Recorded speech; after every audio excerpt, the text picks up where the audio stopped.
Hola, cualquier cosa. Hola, ¿cómo están? Hace un rato dieron el informe del Washington Post y de algunos investigadores alemanes. Gracias a la señora Angela Merkel y a grandes funcionarios de Donald Trump, quien han hecho muy bien en revelar todo lo que pasó en la época de la dictadura militar y las informaciones. Han hecho muy bien.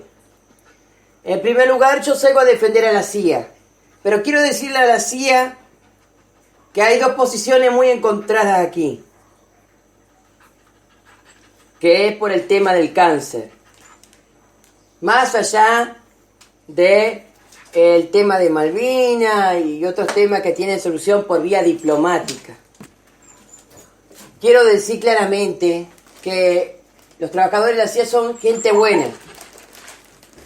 Reconocemos el gran labor de la NASA, de la CIA y del Pentágono, porque han sido muy buena gente, son gente muy buena. Algunos migrantes son migrantes de distintos países que han dado la vida por Estados Unidos y por todo lo que es Latinoamérica en sí. Ellos han obedecido órdenes del presidente, que lamentablemente durante muchos años en Estados Unidos no le habían dado ventajas. Muchas veces le han cortado el presupuesto a la CIA, al FBI y al Pentágono. Y a la NASA. No nos olvidemos de los grandes recortes de la NASA en la época de Ronald Reagan. O en la época de George Bush. Cuando George Bush gastó toda su forma de ser humano para hacer la guerra contra Irak. Y gastó mucha plata, muchos dólares, en esa guerra que no tenía sentido. Los países musulmanes no son una amenaza. No lo son y no lo van a ser nunca. Lo que es amenaza en la historia de la humanidad es que el ser humano siempre ha atacado con odio a otro hermano.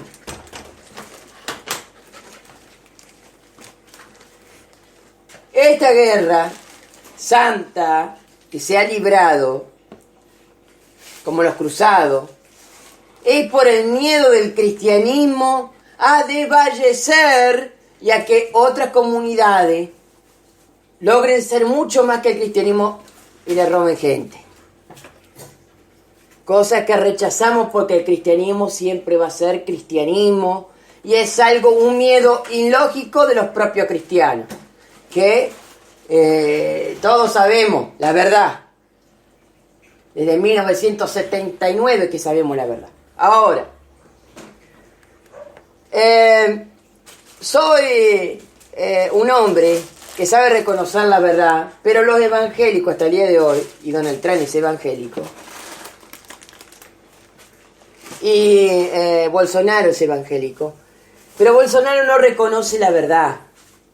Bolsonaro es cristiano, con mucho honor, me parece muy bueno que sea cristiano. Nadie le va a obligar a ser distinto. Pero eso sí, que es de libertad de culto. Libertad de culto significa no que una religión vaya sobre la otra y alabama y ¡pum! No. Sino que la libertad de culto es para que todos nos respetemos, nos llevemos en paz. Por ejemplo, que en la calle un mormón salude a un judío. Hola, ¿cómo están? Y el judío salude a la familia mormona. Hola, ¿cómo están? Y nos tratemos con respeto. Y vayamos y laburamos juntos. Y tratemos de hacer las cosas bien. Eso significa libertad de culto. Pero otros lo ven como ecumenismo.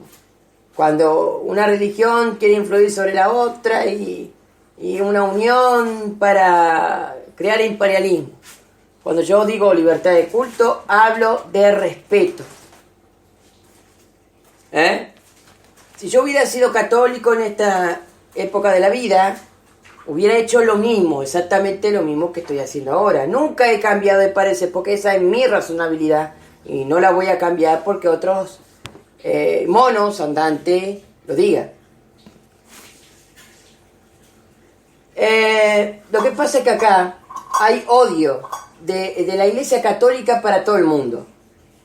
Cuando vemos el odio que hay de la Iglesia Católica para todo el mundo, comprendemos y entendemos que el cristianismo tiene miedo a desaparecer. Pero es una cosa rara, inventada por los cristianos, que van a tener que explicarme por qué piensan así. Van a tener que explicarme por qué piensan así, por qué tienen miedo a desaparecer o por qué están lucrando con la vida de la gente.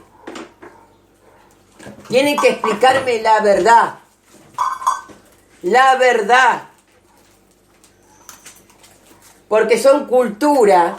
El judaísmo hace 5.000. El cristianismo hace 2.000.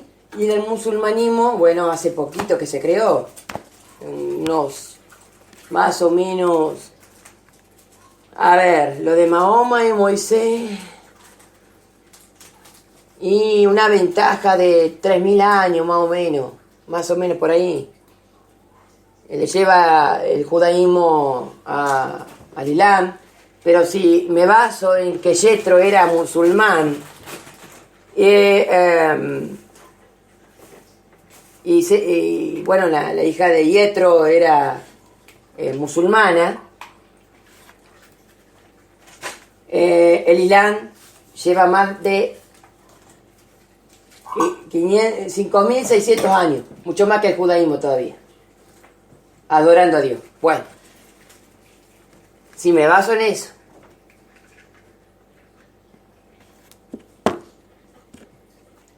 yo creo exactamente que el judaísmo es una reforma del Islam.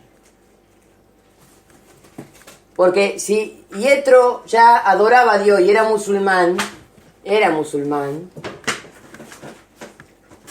y los judíos estaban enterados de lo que hacían los musulmanes de uno al lado de otro, ya existía Egipto, ya existían las civilizaciones egipcias, ya existían las creencias, y después recién vino Moisés.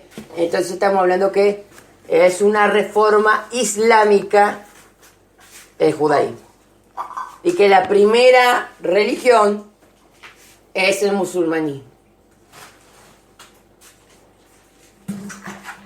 Pero eso no quita que después haya venido Moisés con gran fe, derrotado al faraón que era islámico, que en ese momento estaba adorando estatuas, pero era islámico, era árabe, por lo tanto era islámico. Entonces ahí tenemos una importante formalización entre ambas naciones. Ya existían los árabes, mucho más antes que el pueblo judío, pero que actuó con fe Moisés, y muchos dentro del Corán lo testimoniaron como que Moisés actuó muy bien frente al faraón. Cuando en el Islam se habla de Moshe, en el Islam actúan y lo dicen claramente. Moisés actuó muy bien delante del faraón, teniendo fe.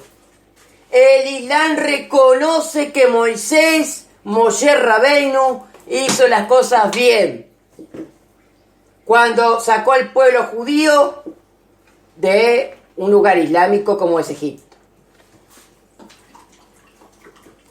Aunque Egipto en ese momento estaba gobernando una deidad, porque en ese momento los reyes se creían dioses. Es muy distinto ahora que tenemos presidente, pero en esa época necesitaban que un rey dominara todo y diera tranquilidad al pueblo. Y aparte de ese rey, había otros dioses en Egipto para curar, sanar enfermedades que podían aparecer. Por eso cada uno se sostenía de un dios, de otro dios, y de otro dios de madera, de esto y lo otro.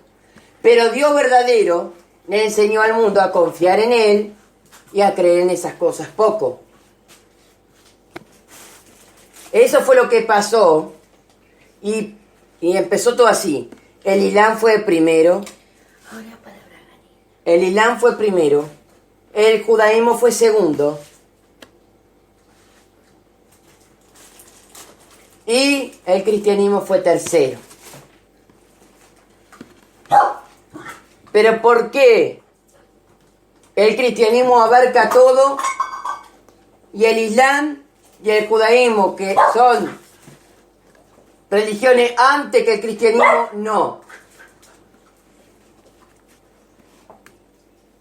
Algo pasó ahí. Algo pasó. Verdaderamente algo pasó que ha hecho volver a los cristianos a la idolatría.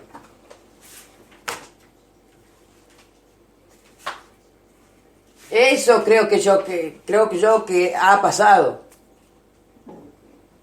Porque si Jesús era un hombre, ¿cómo puede ser que el cristianismo esté adorando un hombre y creyendo que Dios se va a meter en un hombre para cambiar la vida de todos? ¿O es cuestión de ignorancia y el cristianismo se hizo a través de la ignorancia de la gente, aprovechándose de la ignorancia de la gente? ¿O hay dos claves? ¿O pegó tan fuerte la mirada de un ser humano sufriendo que todos se sintieron identificados por cómo sufría ese hermano ahí? Es como ellos sufren hoy en día. Por los gobiernos, por los padecimientos, por cosas naturales, por esto, por el otro. El ser humano, yo creo que se sintió identificado con Jesús. Y no con una deidad que no sufre, según el pensamiento de ellos, porque dice que Dios no sufre, y eso es mentira. Cuando un hijo le va mal, Dios es el que más sufre.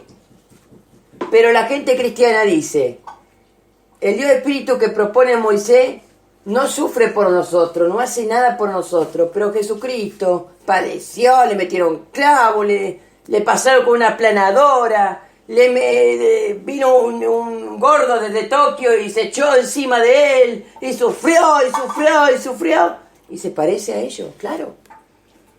Ahora, si quieren un Dios de sufrimiento que se parezca a ellos, cada Dios en este mundo es la imagen y el retrato del sufrimiento de cada civilización. Ahora, vuelvo a decir claramente, si uno se ve identificado por el sufrimiento, por el dolor, nunca van a conocer la verdad. Porque si el dolor no te permite avanzar y no deja que haya libertad de culto, que las mujeres estén estancadas, que no puedan decidir sobre su propio cuerpo, que el hombre no pueda decidir sobre su propia vida, que una iglesia gobierna un Estado, entonces están estancados por el dolor y el sufrimiento, y el Estado se aprovecha por ese dolor y sufrimiento que padece la población argentina para hacer negocios. Y los políticos no sufren. El que sufre es el pueblo. Lilita Carrió no sufre por el pueblo. Macri no sufre por el pueblo cuando el pueblo está en llama. Alberto Fernández no sufre por el pueblo cuando el pueblo está en llama. No sufre, no se le debe caer ni una puta lágrima. Y a Cristina Fernández tampoco llora por el pueblo. A ninguno se le mueve una sola lágrima. Yo vi a la señora Fernández y a la hija de la señora Fernández con dos lentes de anteojos y mirando para arriba, tomando solcito la vaga. Pero no le vi ni una puta lágrima por todo lo que ha pasado el pueblo argentino. Y quiero ser fuerte y duro con Cristina, para que todos entiendan, lo que es el amor al prójimo y no un Dios del dolor, como pretende que yo adore el Vaticano de porquería ese. No quiero adorar un Dios de sufrimiento y de dolor como ese.